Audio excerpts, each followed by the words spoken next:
भक्तवृन्दसमन्वितं श्रीचैतन्यप्रभुं वन्दे नित्यानन्दसहोदितं श्रीनन्दनन्दनं वन्दे राधिका चरणद्वयम् गोपीजनसमायुक्तं वृन्दावनमनोहरम्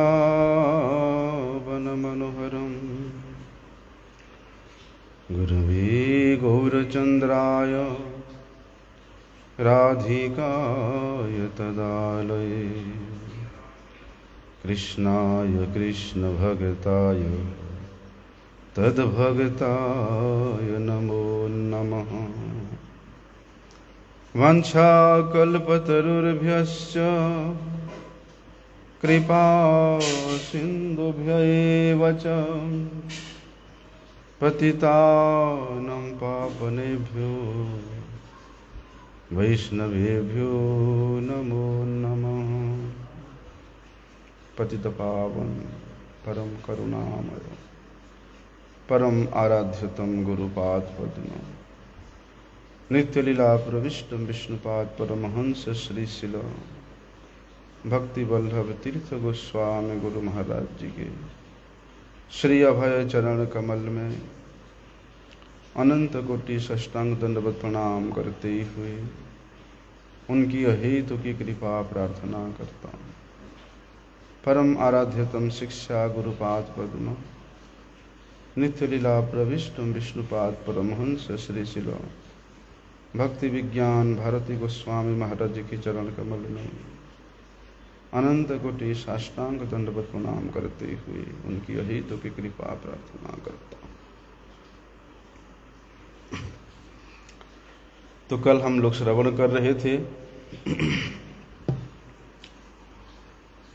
यदि भजन करते करते भगवान की स्फूर्ति ना हो, भगवान की लीला की, उन लीला स्थलियों की, उस धाम की स्फूर्ति ना हो तो उसका जीवन व्यर्थ है। बोलते हैं किस प्रकार से होगा?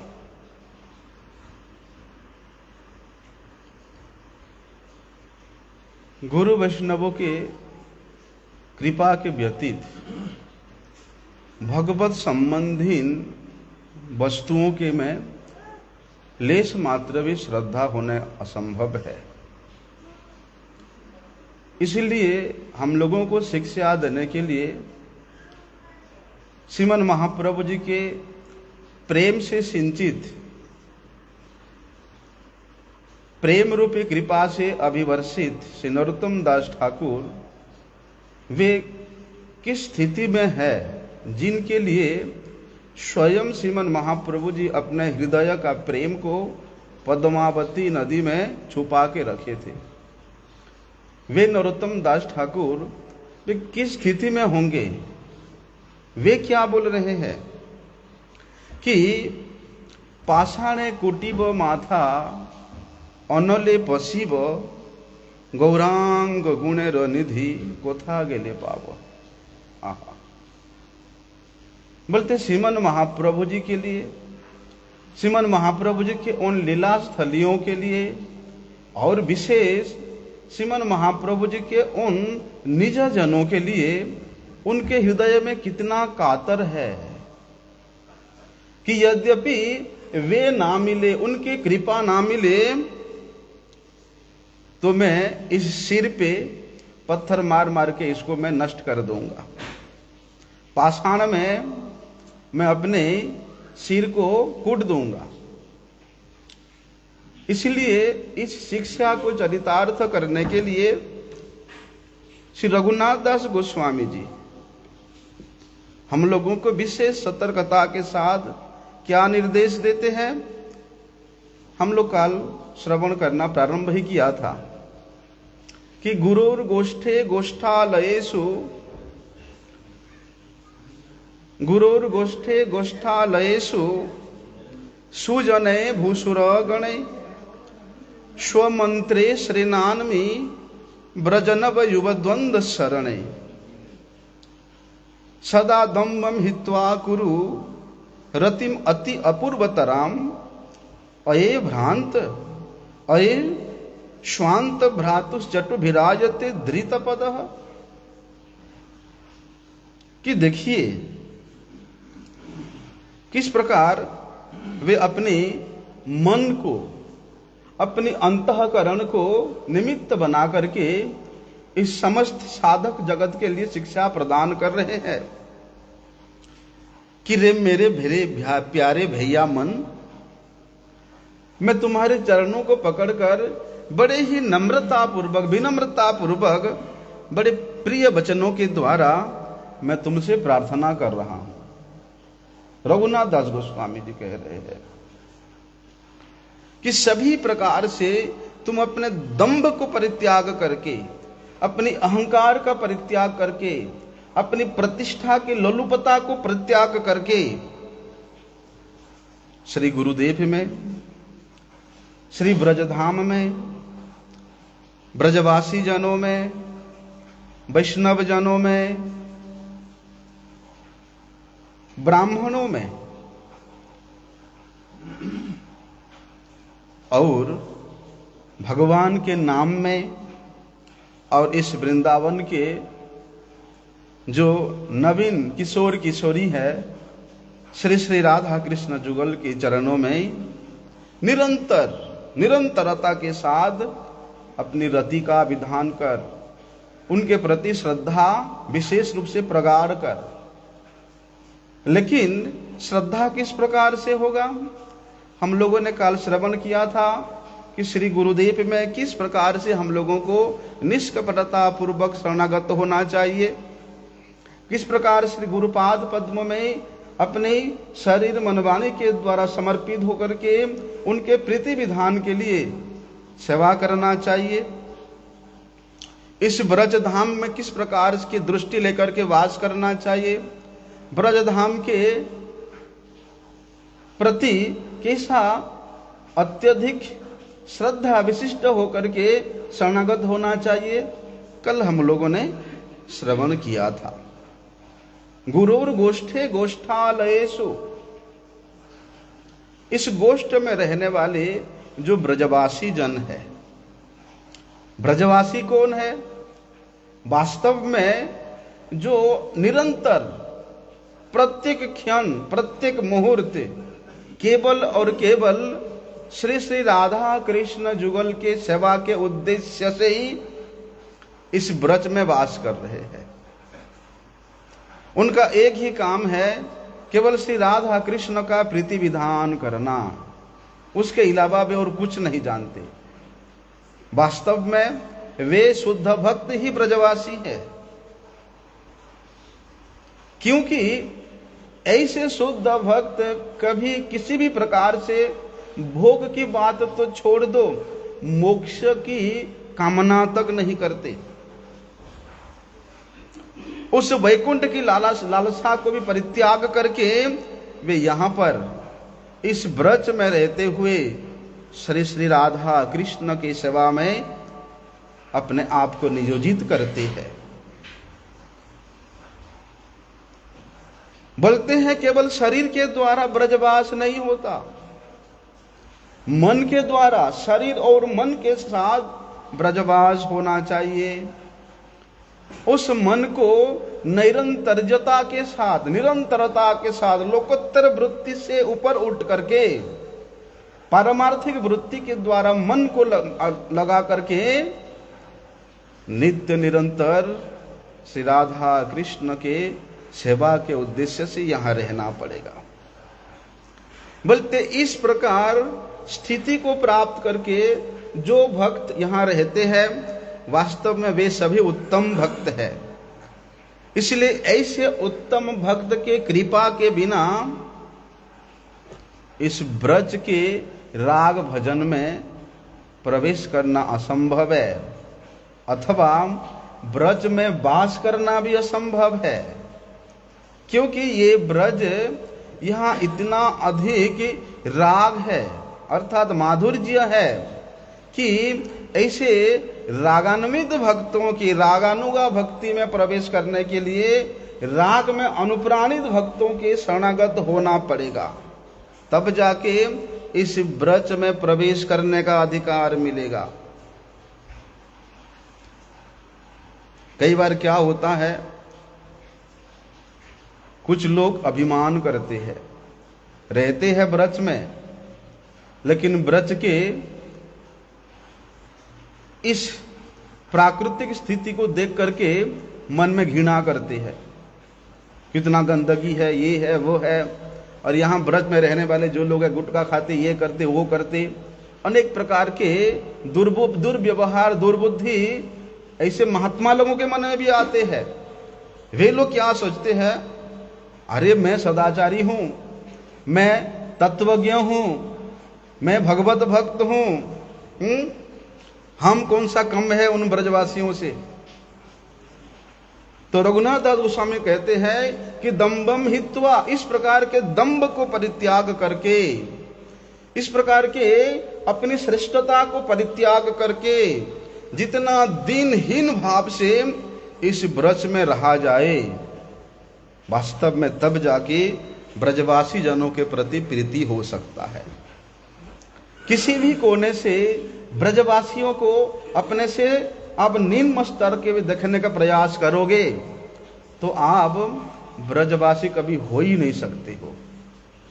इसलिए इस ब्रज में आज तक जितने भी साधक हुए, महात्मा हुए, महंत हुए, कोई भी हुए, अगर अपना स्वयं के प्रतिष्ठा को लेकर के या अपने स्वयं के विभूति को, स्वयं के प्रतिष्ठा को यहाँ दिखाने के लिए प्रयास किए, वे इस ब्रज में नहीं रह पाए। और विशेष रूप से ये गोवर्धन, ये साधना की स्थली है।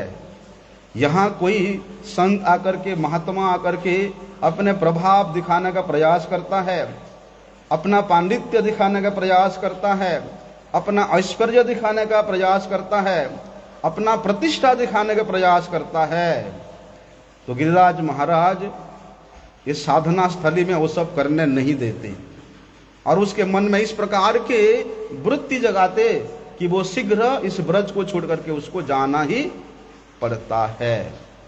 ऐसा अनेक उदाहरण है। इसलिए रघुनाथ दास गोस्वामी जो हाँ कहते हैं कि गुरौर गोष्ठे गोष्ठालयेषु सुजने भूसुर गणे। सुजन, सुजन कौन है? देखिए, ये चारों वैष्णव संप्रदायों के अंतर्गत हो या ये वैष्णव संप्रदायों के अनेक शाखाएं हैं, उन शाखाओं के आश्रित संप्रदायों के जो भी वैष्णव जन है, भगवत भक्त जन है, वे स्वरूप से तो ब्रजवास नहीं करते, मन से तो ब्रजवास नहीं करते, लेकिन शरीर से ब्रज में निवास करते हैं।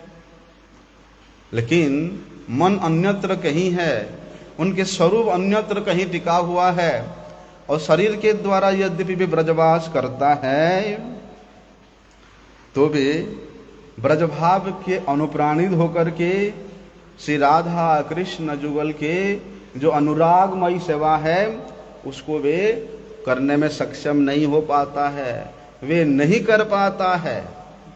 लेकिन ऐसे जनों को श्री दास गोस्वामी जी सुजन के रूप में वर्णन करते हैं। बोलते उनके प्रति भी किसी भी प्रकार से हेयता का, उनके प्रति किसी भी प्रकार का तुच्छ भाव नहीं रखना चाहिए। बोलते उन सुजनों के प्रति भी जो शरीर से इस ब्रज में वास कर रहे हैं, स्वरूप अन्यत्र कहीं है, लेकिन चारों वैष्णव संप्रदायों के अनुगत्य में रहते हैं, ऐसे सुजन गणों के प्रति भी श्रद्धा रखनी चाहिए। क्यों? क्योंकि इनको मध्यम भागवत के रूप में शास्त्र वर्णन करता है। भूसुर गणे, भूसुर गणे मतलब ब्राह्मण। किस प्रकार के ब्राह्मण? जो ब्राह्मण बोलते सभी प्रकार के ब्राह्मणोचित कर्म से तो परिपूर्ण है, लेकिन ब्राह्मणोचित कर्म से परिपूर्ण होने के बावजूद भी अगर वे वैष्णव धर्म के शिक्षा में शिक्षित है, वैष्णव धर्म के जो शिक्षक ब्राह्मण गण है, उनको श्रीदास गोस्वामी जी भूसुर, भूसुर मतलब देवता होता है, उनको इस पृथ्वी के देवता के रूप में वर्णन किया जाता है। तो ऐसे जो ब्राह्मण है, ऐसे जो पृथ्वी के देवता है, इनको शास्त्र कनिष्ठ भागवत के रूप में वर्णन करता है। लेकिन यद्यपि ब्राह्मण है, अपनी ब्राह्मणोचित कर्म से परिपूर्ण है, षटकर्म निपुणो विप्रो मंत्र तंत्र विशारद, ये 6 प्रकार के कर्म से निपुण है, लेकिन हरि भक्ति विहीन है, विष्णु भक्ति विहीन है, तो उससे श्रेष्ठ एक स्वपच को बोला गया है, जिसने अपने शरीर मन वाणी के द्वारा वे स्वपच, वे शूद्र ही क्यों ना हो, भगवान श्री विष्णु के पाद पद्म समर्पित हुआ है, उससे वे श्रेष्ठ है। इसलिए ब्राह्मण होकर के यदि विष्णु वैष्णव की सेवा से वंचित है, विष्णु सेवा से वंचित है, तो वे ब्राह्मण कहने लायक नहीं है, वे शूद्र से भी गया बीता है। इसलिए दास गोस्वामी जी जिन ब्राह्मणों के प्रति श्रद्धा रखने की बात कह रहे हैं, बोलते हैं वे दैव वर्णाश्रम धर्म में निष्ठा संपन्न होंगे और वैष्णव धर्म के जो शिक्षक होंगे, ऐसे ब्राह्मण गणों को इस पृथ्वी के देवता के रूप में वर्णन किया गया है। इसलिए इनके प्रति भी श्रद्धा प्रीति रखनी चाहिए। अरे श्रीमद् भागवत में स्वयं भगवान श्री कृष्ण, वो प्रसंग में, कौन सी प्रसंग, इंद्रुक महाराज के प्रसंग में द्वारिका वासियों क्या समझा रहे थे कि विप्रम कृतागसम अपि नैव दह्यत मामकः घ्नन्तम बहु सपन्तम बांग नमस्कुरुत नित्यशः। वे द्वारिका वासियों को भगवान श्री कृष्ण समझा रहे हैं कि अपराधी ब्राह्मण से कभी भी द्वेष नहीं करना,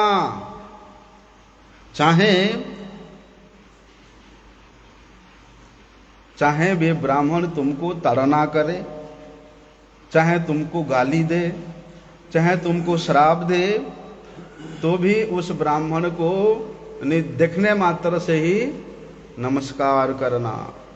घ्नन्तम बहु सपन्तम वा नमस्कुरु नित्यासः। स्वयं भगवान श्री कृष्ण इस बात को निर्देश दे रहे, उपदेश दे रहे हैं। इसलिए इनके प्रति किसी प्रकार का द्वेष या अवज्ञा का भाव कभी भी नहीं रखनी चाहिए। और बोलते हैं दास गोस्वामी जी, स्वमंत्रे, स्वमंत्र मतलब श्री गुरुपाद पद्म से जो मंत्र प्राप्त हुआ है, स्व मतलब अपना, उसको अपना मंत्र कहा जाता है। जो दीक्षा का मंत्र है, उस मंत्र के प्रति जिस प्रकार गुरुदेव के प्रति प्रीतिपूर्वक सेवा करने का विधान है, ठीक उसी प्रकार गुरुदेव के द्वारा प्रदत्त इस मंत्र को भी प्रीतिपूर्वक विधि के अनुसार नियमित रूप से उस मंत्र का जप करना चाहिए। मंत्र जप विहीन होने से बड़ा दोष लगता है, और वो दोष का 1/4 भाग श्री गुरुपाद पद्म को भोगना पड़ता है। ऐसा इसलिए जो शिष्य अपने गुरु का प्रतिविधान करना चाहता है, अपने गुरु के निर्देश के अनुसार उसको अक्षरशः सब उपदेश को पालन करना चाहिए। और जो शिष्य अपने गुरुदेव को कष्ट देना चाहता है, अपने पापों का भागीदार बनाना चाहता है, वो शिष्य क्या शिष्य कहने लायक हो सकता है? ऐसा इसलिए जिस प्रकार गुरुदेव के द्वारा प्रदत्त उस मंत्र में अत्यधिक निष्ठा श्रद्धा रखनी चाहिए, उसी प्रकार श्री गुरुपाद पद्म से प्राप्त भगवत नाम श्री हरि नाम में भी परम विश्वास रखनी चाहिए। अच्छा, भगवान का अनेक प्रकार के नाम है। कुछ नाम मुख्य है, कुछ नाम गौण है। इस प्रकार से कैसे भाई? भगवान तो कहते हैं कि नान्मामकारी बहुधा निज सर्वशक्ति तत्रार्पिता नियमित स्मरण न काल। भगवान अपनी सभी नामों में सभी प्रकार के शक्ति को नियोजित करके रखे हैं। फिर भगवान के नामों में इस प्रकार के भेद क्यों? मुख्य नाम, गौण नाम। हाँ, बोलते हैं जो नाम इस वृंदावन के रस के द्वारा अपलायित है, जैसे नंदन नंदन, श्री कृष्ण, श्याम सुंदर, राधा रमन, राधा गोकुलानंद, राधा दामोदर, गोपीनाथ, राधा कांत, ये सब भगवान का मुख्य नाम है। गौण नामों में कौन सा आता है? जैसे पतित पावन, परमात्मा, ब्रह्म, जगद एकनाथ, जगत उद्धारक, जगत कर्ता, जगत भरता, जगत त्राता, ये नाम जो है ये गौण नाम है। इसीलिए हमारे गोस्वामी गणों ने हम लोगों को जो उपदेश दिया है कि भगवान का जो मुख्य नाम है उन नाम ही विशेष रूप से ग्रहणीय है। इसलिए उन सब नामों का सार रूप में श्रीमन महाप्रभु जी इस कलि युग में हरे कृष्ण महामंत्र को ही सार के रूप में निर्देश देकर के क्या बोला नारद गोस्वामी जी कि कलो नास्तेव नास्तेव नास्तेव गतिरन्यथा। ये जो हरे कृष्ण महामंत्र है, ये जो 16 नामात्मक महामंत्र है, भैया इसको कलियुग का महामंत्र कहा जाता है। इसलिए अत्यंत प्रीतिपूर्वक यत्न के साथ श्रद्धा और विश्वास को रखते हुए इस महामंत्र का जप करना चाहिए, कीर्तन करना चाहिए। ऐसा। और क्या कहते दास गोस्वामी जी कि श्री ब्रजनव युव द्वंद्व की शरण में रहना चाहिए। वो कौन है? इस वृंदावन के जो किशोर किशोरी है, श्री श्री राधा कृष्ण श्री युगल किशोर की श्री चरण कमलों का आश्रय ग्रहण करने का निर्देश दे रहे हैं। उनका शरण ग्रहण करने के लिए कहते हैं। वहां पर कल्याण कल्पतरु में है शायद, वहां भक्ति विनोद ठाकुर जी क्या वर्णन करते हैं कि राधिकार दासी यदि होए अभिमान शीघ्र मिलए तब गोकुल कान। श्रीमती राधा रानी जी के चरणों की दासी होने का अभिमान करना श्रेष्ठ है। इस प्रकार का जिसका अभिमान है, बोलते उसी को ही इस गोकुल के जो आनंद स्वरूप है श्री गोकुलानंद की प्राप्ति होती है। भक्ति विनोद ठाकुर जी बड़े ही सुंदर रूप से, सरल रूप से, सार रूप से बतला दिया है। इसलिए दंभम हित्वा, दंभ को छोड़ करके, दंभ मतलब क्या है? अभिमान, प्रतिष्ठा की आशा, अपने पूजा कराना, अपना आरती कराना, इसको एक प्रकार का कपटता कहा जाता है, छलता कहा जाता है। अविद्या यही है। दास होकर के जब तुम स्वामी का स्थिति में अपने आप को देखोगे तो फिर तुम्हारा दासत्व का अभिमान कभी हो ही नहीं सकता है। यही कुटिलता, शठता, छलता, माया, कपटता, यही तो दंभ है। तो दास गोस्वामी जी हम लोग को निर्देश देते हैं कि ऐसे दंभ को परित्याग करके भक्ति का अनुशीलन करना चाहिए। लेकिन वो भक्ति की अनुशीलन में बोलते हमारे जो जहां हम संपूर्ण प्रीति को, प्रेम को, स्नेह को, ममता को, श्रद्धा को दृढ़ता के साथ नियोजित करते हैं, वे इष्टदेव के प्रति एक उद्देश्य से करना चाहिए, प्रीति के उद्देश्य से, उनके प्रसन्नता के उद्देश्य से, किसी प्रकार की दूसरा आशा और कामना आने नहीं देना चाहिए। इसलिए भैया ये भक्ति के रास्ते में, भक्ति के मार्ग में कर्म, ज्ञान, योग, इसकी अगर प्रधानता रहता है, भक्ति के मार्ग में अपनी प्रतिष्ठा, पूजा, सेव्यता का अभिमान आशा रहता है, तो अविद्या के भाव से आच्छादित रहने के कारण वे साधक कभी भी भक्ति के पथ में अग्रसर नहीं हो सकता। इसलिए श्री दास गोस्वामी जी कहते हैं कि भैया बड़े यत्न के साथ ये सब का परित्याग करना चाहिए।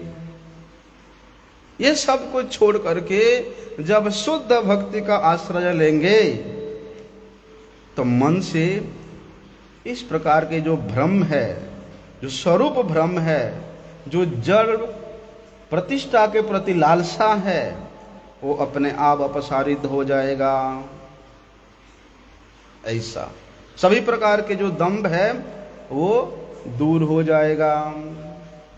कर रति अपूर्व जतने गुरुदेवे ब्रजबने ब्रजभूमिवासी जने,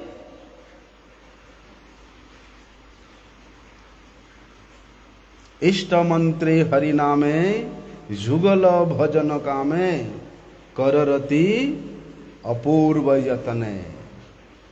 वहां पर भक्ति विनोद ठाकुर जी बताते हैं अपूर्व रति मतलब आत्मरति को ही वास्तव में अपूर्व रति कहा जाता है। आत्मरति वास्तव में शुद्ध रति है,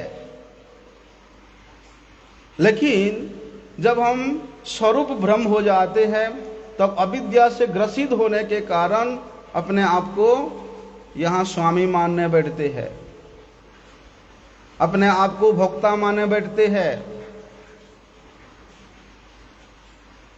अरे जीव तो स्वरूप से श्री कृष्ण का दास है, और श्री कृष्ण दास्यता जितना शुद्ध स्वरूप है, उस शुद्ध स्वरूप जिसके हृदय में जितना अधिक बलवती होती है, कृष्ण रति उसके हृदय में उतना अधिक जागरित होती है। लेकिन जो जीव कृष्ण बहिर्मुख है, कृष्ण विमुख है, मायाबद्ध जीवों की जो रति है वो भगवत संबंधी वस्तुओं के प्रति नहीं होकर के जड़ वस्तुओं के प्रति होती है। ऐसा,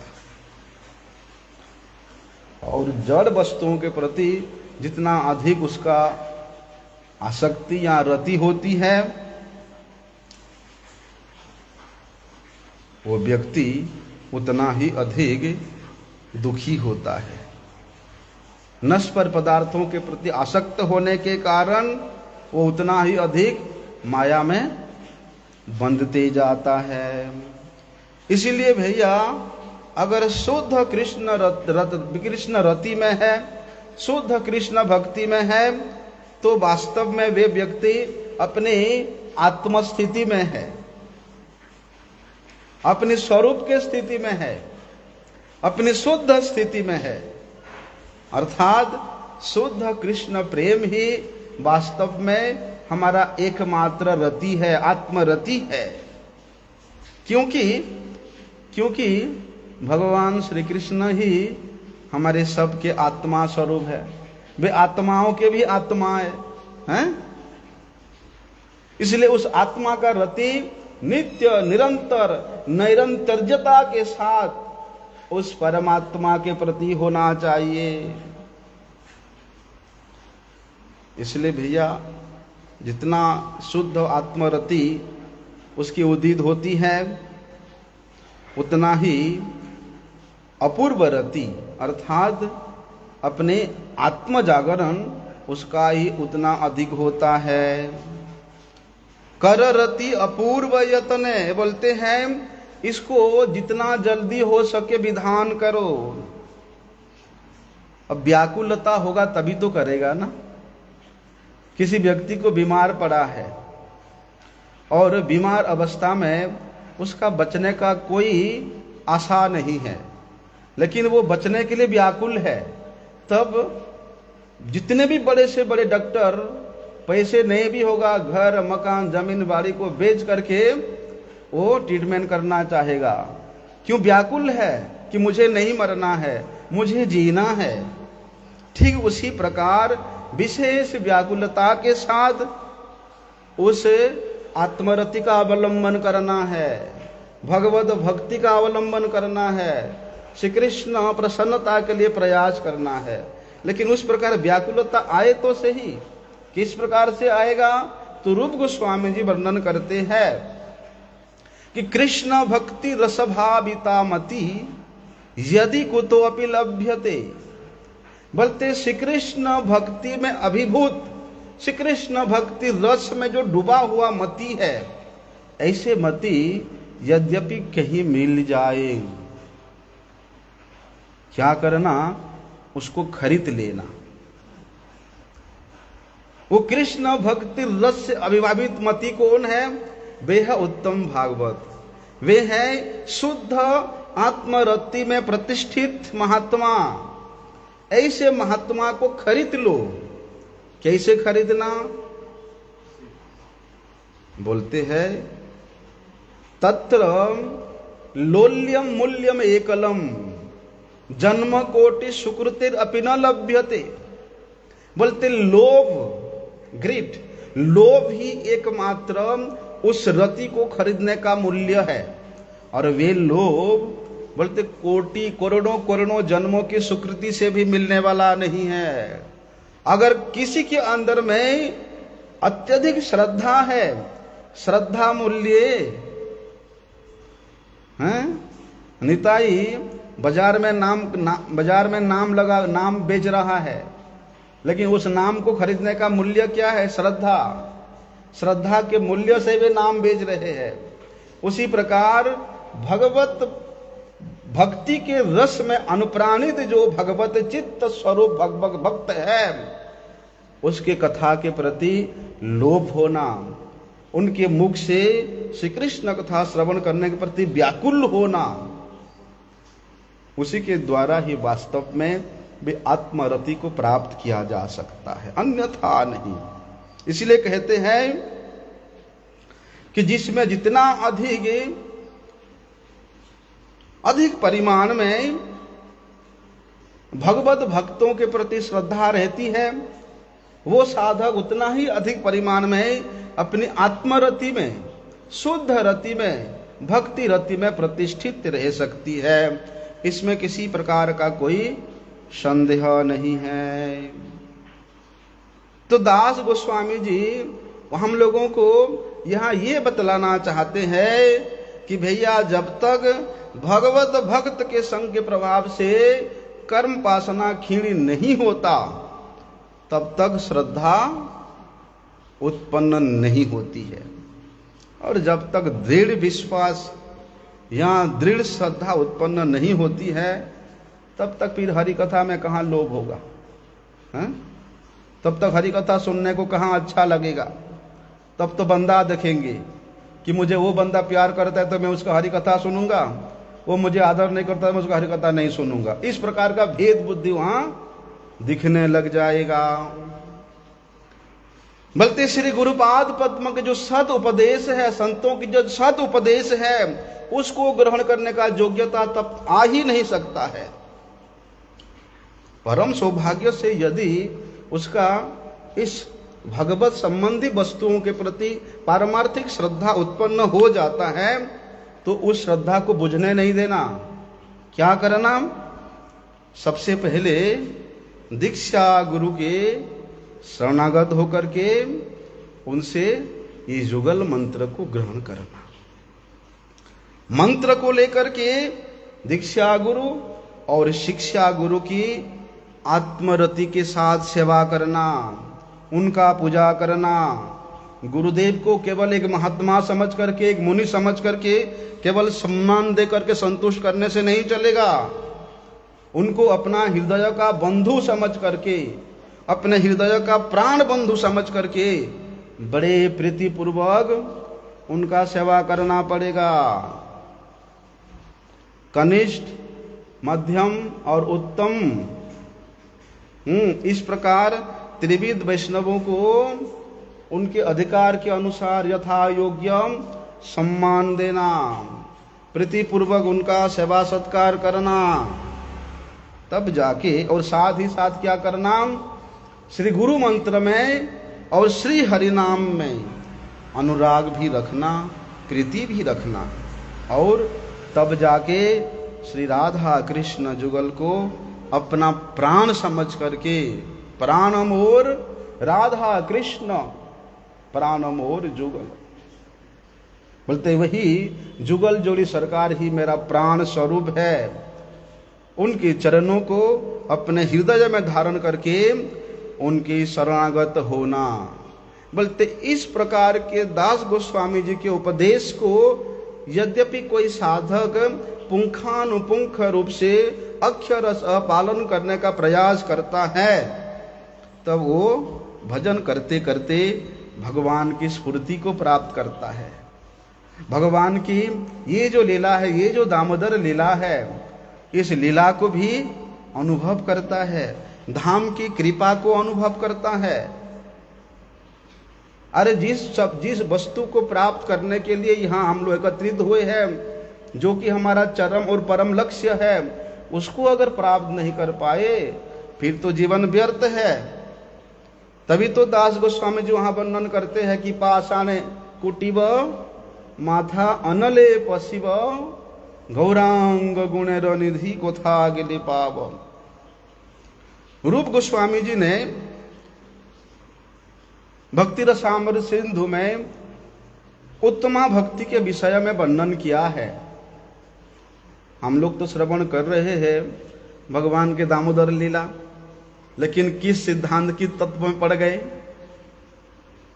बोलते जो लीला तत्वतः संगत है, सिद्धांतः अनुपणित है, वे लीला में और अधिक आनंद मिलता है। केवल लीला बोल देने से नहीं, उस लीला में कौन सा तात्पर्य है, कौन सा तत्व है। हमारे गोस्वामी गणों ने भगवान के एक एक लीला में अनेक प्रकार के तत्व का स्थापित किया है। और जीव गोस्वामी ने दी तो श्री गोपाल चंपू के माध्यम से यहाँ पर षड संदर्भ में उन्होंने एक एक सूत्र को, एक एक लीला को एक एक सूत्र के रूप में वर्णन किया, इतना विस्तार रूप से। इसलिए रूप गोस्वामी जी वहां वर्णन करते हैं कि अन्याभिलाषिता शून्यम ज्ञान कर्म अनादि आवृतम आनुकूल्येन कृष्णानुशीलनम भक्ति उत्तमा। क्या कहते हैं देखो, वहां पर रूप गोस्वामी जी ने भक्ति के दो लक्षण का वर्णन करते हैं, एक तो स्वरूप लक्षण और एक तटस्था लक्षण। लेकिन जहां आनुकूल्यमयी सेवा आता है वहां केवल स्वरूप लक्षण के बारे में है बतलाते हुए वे कह रहे हैं कि भैया भक्ति के अगर सिद्धि प्राप्त करना चाहते हो, स्वरूप सिद्धि प्राप्त करना चाहते हो, तो आनुकूल्यमय सेवा अर्थात श्री कृष्ण के प्रीति के अनुसार, कि मैं जो कुछ भी करूंगा श्री कृष्ण के प्रीति के अनुकूल होकर के करूंगा, इस प्रकार के आशा के द्वारा, इस प्रकार के सिद्धांत के द्वारा जो किया जाता है, वास्तव में उसके द्वारा ही श्री कृष्ण को प्रसन्न किया जा सकता है। कहते हैं अनुकूल्यस्य संकल्प बोलते हैं, प्रतिकूलस्य विवर्जनम। अनुकूल भक्ति के अनुकूल जितने भी मार्ग है, जितना भी पथ है, जितना भी सिद्धांत है, उसको अत्यंत दृढ़ता के साथ ग्रहण करना है। और प्रतिकूलस्य विवर्जनम, प्रतिकूल मतलब विरुद्ध आचरण, विरुद्ध आचरण करने से भक्ति नहीं होती है। अरे कई कई महानुभाव तो ये आनुकूल्यस्य शब्द का इस प्रकार विवेचना करते हैं। आनुकूल्यस्य मतलब कि रोचमाना प्रवृत्ति, रुचिकर होना चाहिए।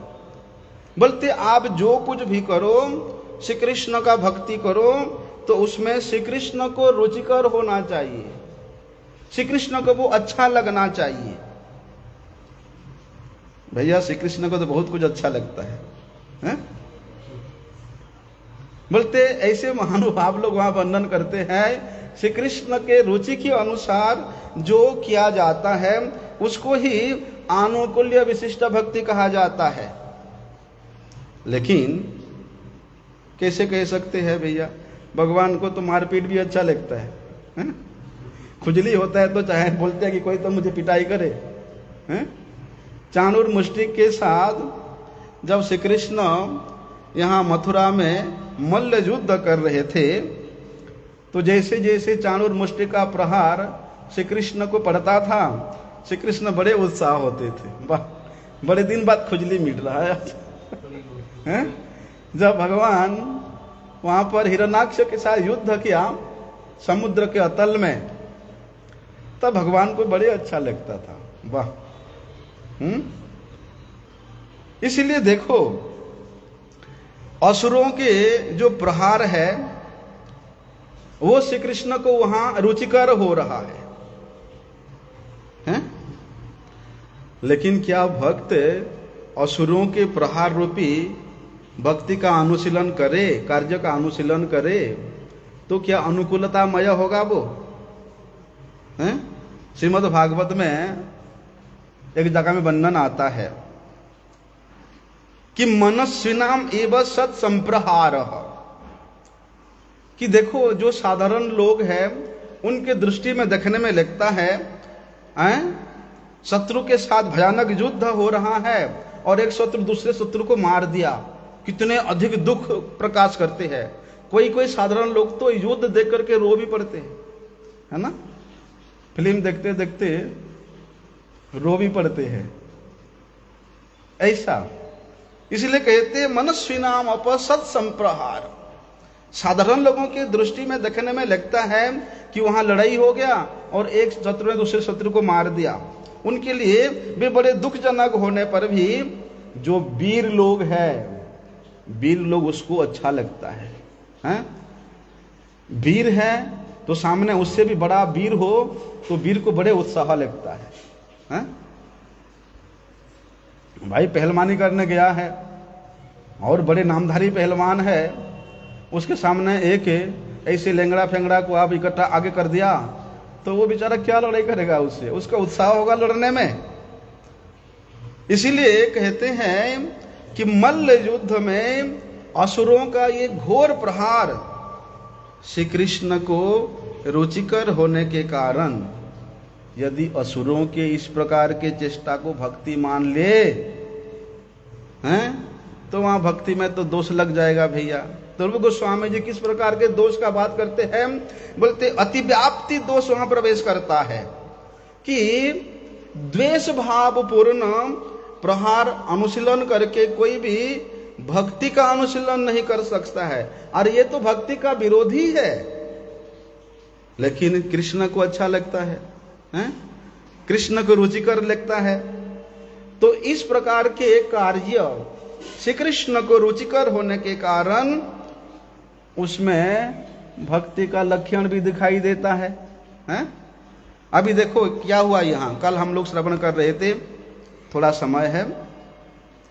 यशोदा मैया श्री कृष्ण को गोदी में बिठा करके स्तनपान करा रही है और उधर चूल्हे में दुग्ध उफन कर आग में गिर रहा था। यशोदा मैया क्या किया? अभी श्री कृष्ण भूखे हैं और माता के वात्सल्य प्रेम में अभिभूत है, तो माता को पकड़ करके वो पीने में इतना मस्त है, दुग्ध पान करने में, स्तन पान करने में वो इतना घुल मिल गए हैं कि वे कुछ सोच ही नहीं सकते। लेकिन अभी तृप्ति नहीं हुआ, अतृप्ति हुआ है और उधर दूध उफन करके गिर रहा है। तो यशोदा मैया क्या करती है? लाला को अपने स्तनों से हटा करके वहीं छोड़ करके वो भाग भाग के जाती है। कृष्ण को अच्छा नहीं लगा भैया, माता के ये कार्य कृष्ण को रुचिकर नहीं हुआ। क्रोध से तो ऐसा हुआ, श्री कृष्ण का होंठ लाल हो गया, कांपने लगा।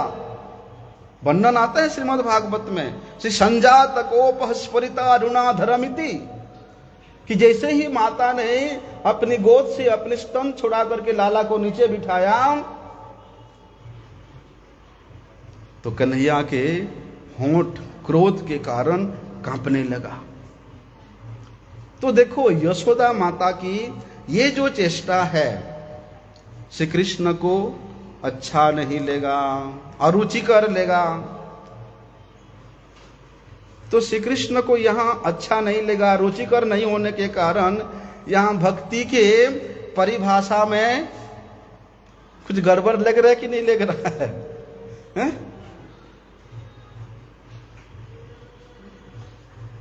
इसलिए कहते हैं भैया, जो महाभागवत होते ना वे सोचते हैं, क्या सोचते हैं, उड़िया में एक बात है, मोजी वन पछे नरके परिथाओ जगत उद्धार हेउ, हे महाबाहु। महाबाहु मतलब जगन्नाथ। जगन्नाथ जी को एक भक्त है, भक्त सालवेग, वे प्रार्थना करते हैं कि हे प्रभु, मेरे जीवन चाहे नरक यातना में पड़े रहे, लेकिन मुझे निमित्त बना करके यद्यपि इस जगत का कल्याण होगा तो वही एकमात्र मेरा अभिष्ट है। इसलिए जो महाभागवत होते हैं उनका ऐसा स्वभाव होता है कि वे प्रत्येक जीव को, जीव मात्र को कृष्ण सेवा में नियुक्त करना चाहते हैं। यशोदा मैया ने देखा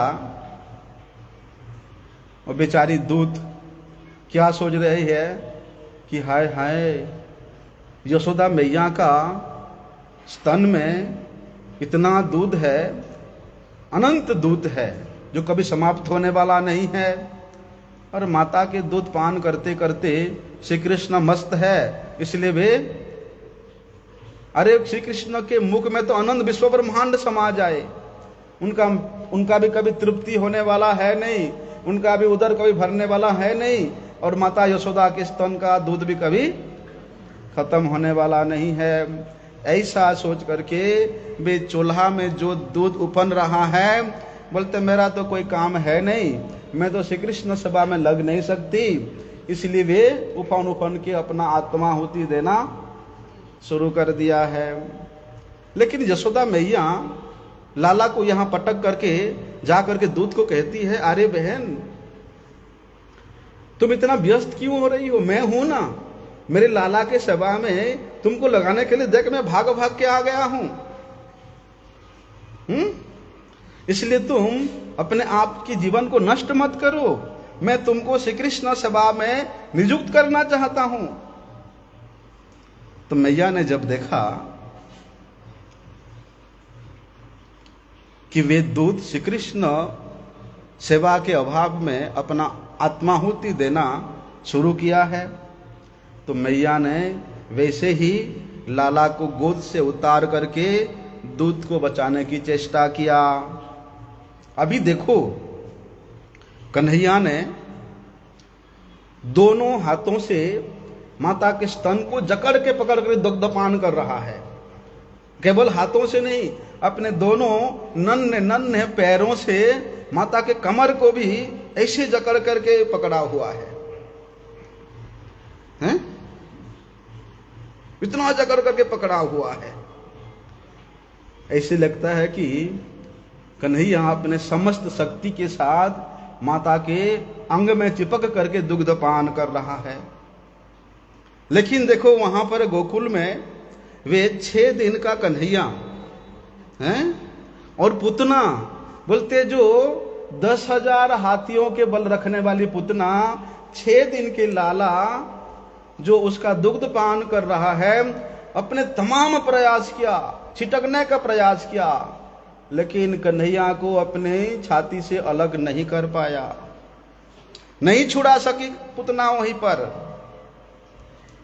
लेकिन वात्सल्य प्रेम के आगे वे सर्वशक्तिमान भगवान भी पराजित हो जाते हैं। उनकी शक्ति वहां कोई काम का नहीं है।